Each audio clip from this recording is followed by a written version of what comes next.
Sejumlah tokoh bertemu di Gedung Juang 45 di Menteng, Jakarta Pusat. Pertemuan yang diberi nama Pertemuan Meja Bundar ini dimaksudkan sebagai respons atas sikap tokoh lintas agama yang mencanangkan tahun perlawanan terhadap kebohongan.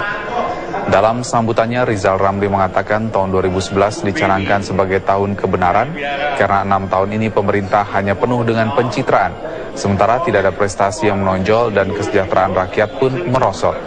Tokoh-tokoh yang hadir antara lain ekonom Rizal Ramli, pengamat politik Yudi Latif, Indra Jaya Piliang, dan Yudi Krisnandi, serta Permadi, mantan Menteri Keuangan Fuad Bawazir, dan juga tokoh dari PKS Mahfud Siddiq.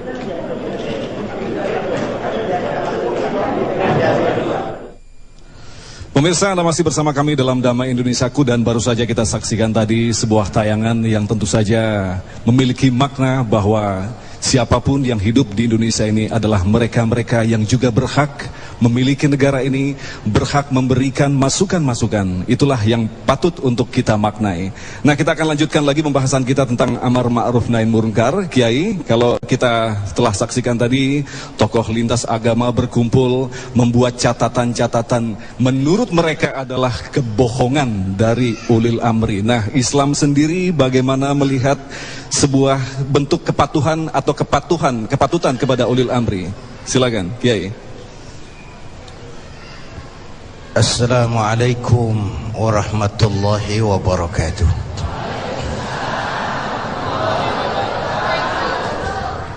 Bapak, Ibu, dan pemirsa TV One yang saya cintai, guru kita Al-Habib Mundhir Al-Musawwa sudah menjelaskan tentang amar ma'ruf nahi munkar. Pemimpin kita, baginda Nabi besar Muhammad SAW, adalah tokoh yang paling sukses dalam melaksanakan amar ma'ruf nahi munkar.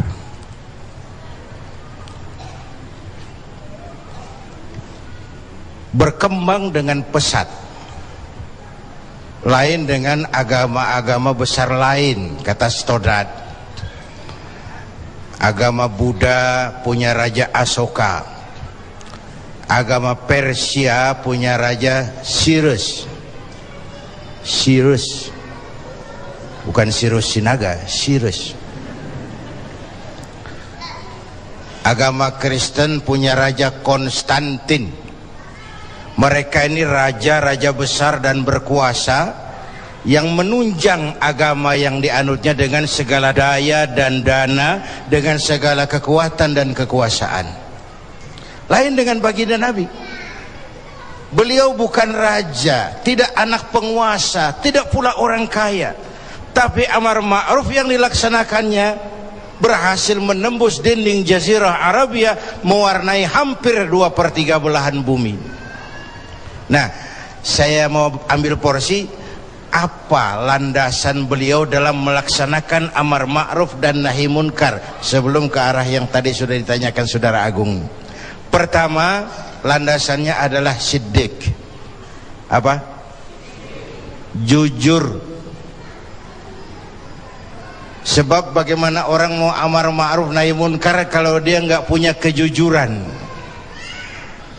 Nabi kita itu lidahnya adalah hatinya, ucapannya adalah perbuatannya, perintahnya dia berwibawa, ajakannya diikuti karena beliau pelaksana pertamanya. Keteladanan. Kalau kita gimana mau berhasil amar ma'ruf?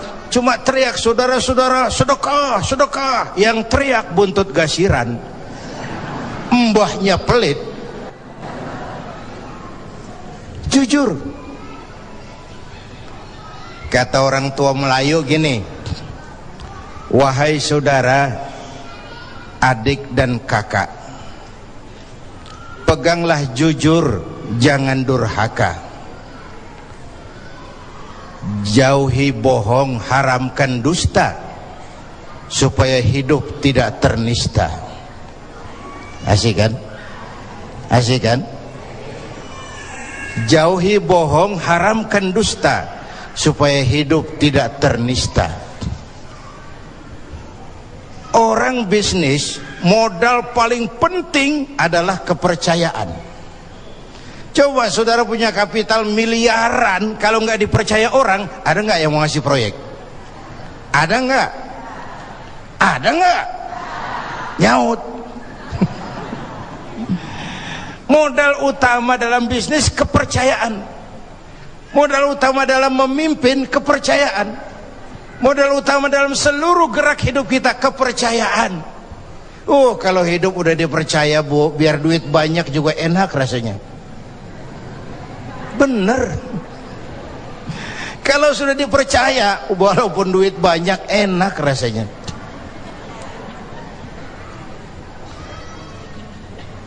Jujur. Bahkan ini modal utama kepemimpinan beliau. Bukan S3, enggak profesor, doktor, enggak, Al-Amin.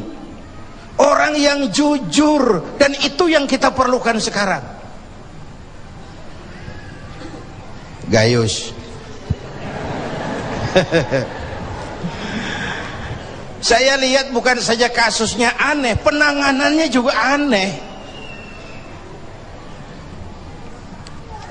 Orang sekali bergayus bisa ngobok-ngobok semuanya. Sekarang banyak yang telinganya pada merah, matanya pada pedas. Begitu dia nyanyi, bagaimana dia merambah kepolisian, merambah kejaksaan, merambah kehakiman.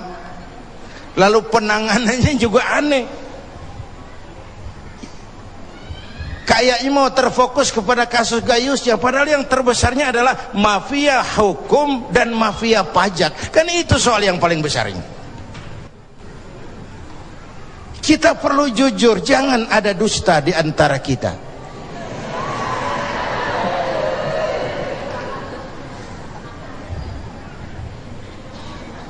Apa tanda si bintang timur cahayanya terang sampai ke fajar?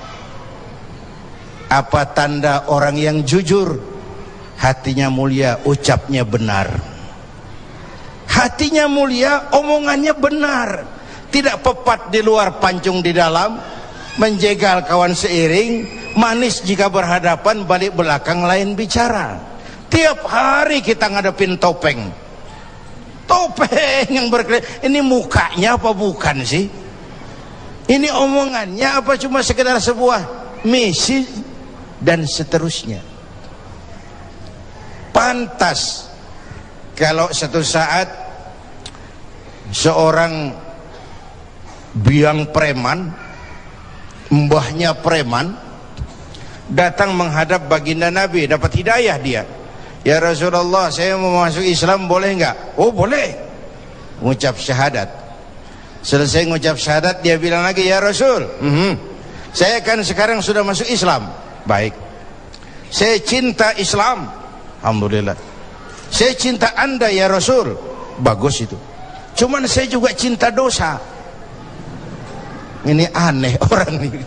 Baik, Kiai, kita akan break dulu. Dan pemirsa, sebelum kita akan kembali bersama Damai Indonesiaku, kami persilakan bagi Anda yang ingin menghubungi kami, kita saling mengkritisi tentu saja. Kami persilakan Anda menghubungi di nomor telepon 0217980113. Sekali lagi 0217980113. Dan tetaplah bersama kami.